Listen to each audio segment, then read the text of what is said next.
Kyiv में रूस ने क्रूज मिसाइल पर हमला किया है। क्रूज मिसाइल के जरिए यूक्रेन की राजधानी कीव में 2 धमाके हुए हैं, जिस पर कीव के मेयर ने दावा किया है कि ये मिसाइल अटैक था जो रूस की तरफ से किया गया था।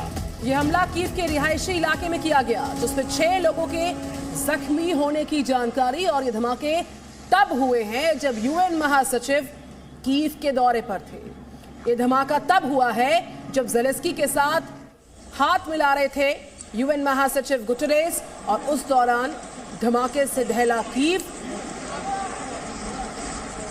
और इस खबर पर बात करते हैं, सीधे कीव से रिपोर्ट कर रही हैं लगातार Shivangi Thakur. Very good morning Shivangi. सुबह के 5:30 बज रहे हैं इस वक्त लगभग। आप लगातार साहसिक रिपोर्टिंग कर रही हैं। कीव एक बार फिर से धमाकों से दहला है। टाइमिंग देखिए, जब यूएन महासचिव वहां पर थे और ज़ेलेंस्की के साथ मुलाकात हो रही थी, उस वक्त रिहायशी इलाके में धमाका होता है। आप वहां से रिपोर्ट कर रही हैं, क्या था वो मंजर?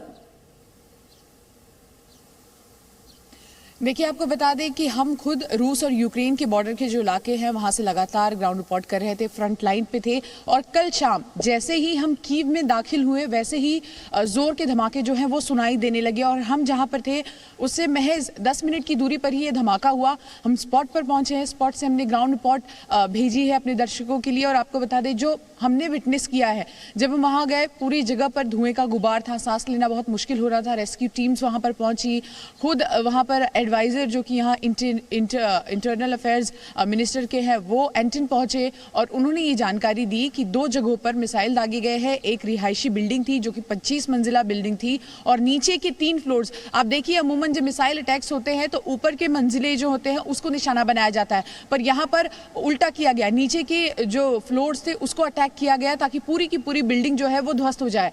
लोग वहां रहते थे क्योंकि ये रिहायशी इलाका था। 6 घायलों को जब हम स्पॉट पर पहुंचे थे तब निकाला गया, अस्पताल पहुंचाया गया। इसी के साथ साथ उस रिहायशी बिल्डिंग के ठीक सामने एक फैक्ट्री थी, उसमें भी हमला किया गया। हालांकि जो आधिकारिक जानकारी निकल कर आ रही है वो ये कि कई मिसाइल जो है वो दागे गए, उनमें से कई मिसाइल्स को इंटरसेप्ट किया गया यूक्रेन की ओर से। लेकिन यूक्रेन लगातार ये कह रहा है कि देखिए रूस क्या मैसेज देना चाह रहा है, जब यूएन के जनरल सेक्रेटरी यहाँ कीव में मौजूद हैं। इसी के साथ साथ बुल्गारिया के प्रधानमंत्री यहाँ पर मौजूद हैं। वो बूचा जाते हैं, वो द्रियांका जाते हैं, उन जगहों पर जाते हैं जहाँ नरसंहार हुआ है, लोगों की मौतें हुई हैं। उस वक्त कीव को, हम आपको बता दें कि पिछले 2 से 3 हफ्ते तक कीव में कोई धमाका नहीं हो रहा था, जिंदगी पटरी पर लौट रही थी। हम खुद यहाँ से ग्राउंड रिपोर्ट दिखा रहे थे कि कैसे 8 लाख से ज्यादा लोग जो यूक्रेन छोड़कर चले गए थे वो वापस अपने घरों की ओर लौट रहे थे।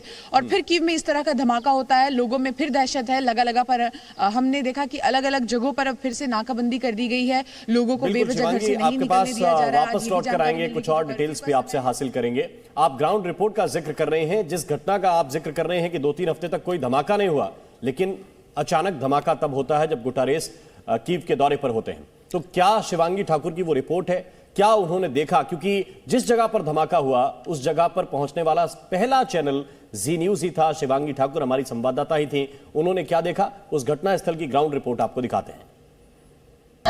इस वक्त हमारी मौजूदगी कीव में है और यहाँ पर अभी रूस की ओर से 2 मिसाइल हमले किए गए हैं। तस्वीरें हम आपको दिखाने की कोशिश करते हैं।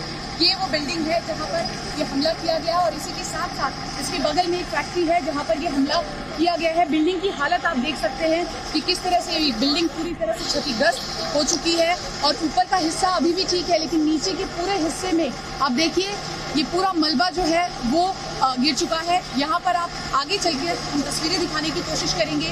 ये पूरा इलाका इस वक्त क्षतिग्रस्त है, और यहाँ पर तमाम लोग यहाँ आए हुए हैं ये देखने के लिए कि आखिर कैसे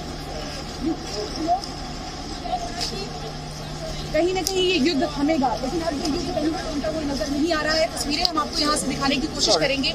ये वो इलाका है, और इसी इलाके में आप देखिए किस तरह से ये पूरा मलबा जो है वो क्षतिग्रस्त हुआ। आज शाम ये पूरी घटना घटी है।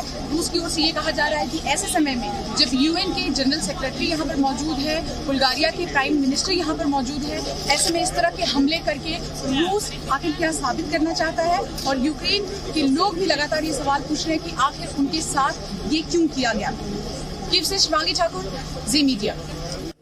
शिवांगी, आपकी ये रिपोर्ट अभी हमने दर्शकों को दिखाई, और जिस जगह नुकसान हुआ है धमाके से वो भी हमने दर्शकों तक पहुंचाया। जरा आप बताइए कि रात में जब आप वहां पर पहुंचे तो उस वक्त किस तरह लोगों के बीच में दहशत थी, क्योंकि लोग एक तरह से मानने लगे थे कि युद्ध अब धीरे धीरे कमजोर हो रहा है, युद्ध धीरे धीरे खात्मे की तरफ जा रहा है। फिर अचानक एक धमाका होता है।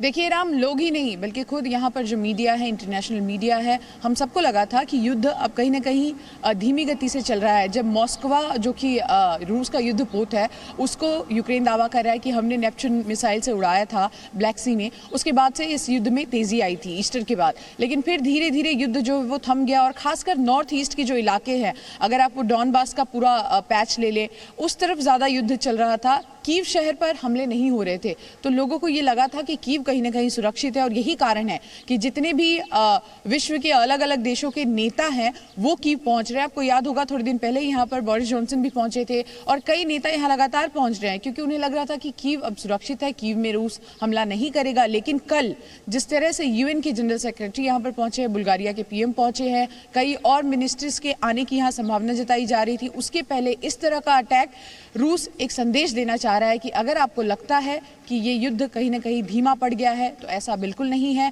और अभी भी जो मांग की जा रही है वो कहीं ना कहीं पूरी होनी चाहिए। कुल मिलाकर ज़ेलेंस्की झुकने को तैयार नहीं है, पुतिन अपनी बात पर अडिग है, और अब तो 2 महीने से ज्यादा का समय हो गया है। शिवांगी वॉर जोन से एक्सक्लूसिव रिपोर्टिंग कर रही है, लगातार साहसिक रिपोर्टिंग कर रही है। कुछ और डिटेल्स आएंगी, कुछ और अपडेट्स ग्राउंड से लेनी होंगी। शिवांगी, हम फिर से लौटेंगे आपके पास। बहुत बहुत शुक्रिया आपका।